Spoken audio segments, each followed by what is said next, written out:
When you're kind of going, when you've had that kind of diagnosis and you're looking at those conversations with other people, so that's like those people who aren't in the room, like the tactics of having those difficult conversations from the patient side, can we use that doctor's tactic? I think you can. You can use mirror a lot of it. I mean, I think the first thing is to make sure you stay in control of the information. It's your information. You need to be in control of who you talk to and when and how. Yes, yeah.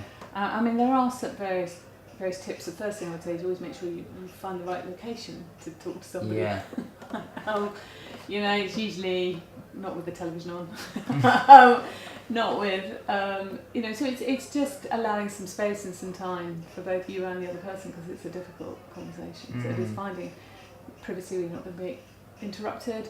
Sometimes it's not necessarily in a room. Sometimes, you know, going for a walk is a really good time to talk to somebody about a difficult conversation, because you can, if you're going out and you're walking out in the countryside or somewhere into a park, so you haven't got lots of people around, so you're allowed to have you can have a private moment of emotion, you know, without feeling like you're being observed.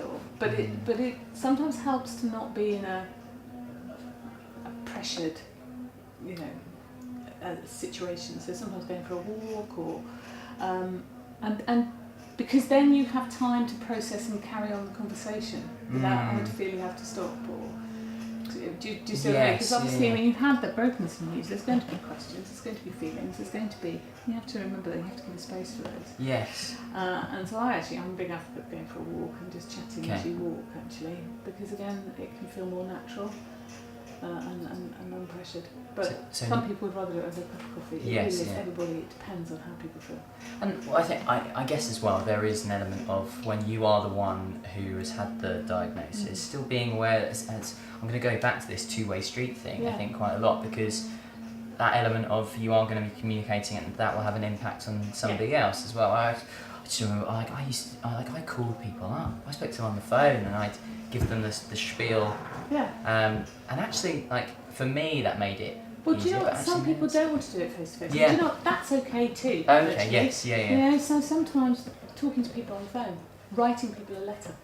Yeah. Somebody that you find it really difficult to voice it, write it in a letter, send it, email. I mean, you have to be careful because it's difficult to know. Your problem with those is you don't know what the impact is when somebody reads them. Yes, So you lose that sort of two-way. Well, that's it. It's the same with if you make a post on Facebook, say something like that. That's a different type of communication, and is there something about the way that about communicating difficult conversations via mediums like that, or is that? I mean, I always would just be. I mean, obviously it's a very individual thing. I would always be cautious about, because sometimes when you're upset, people react in different ways. Some people internalise it. Some people don't want to talk to anyone. Some people will talk to a few.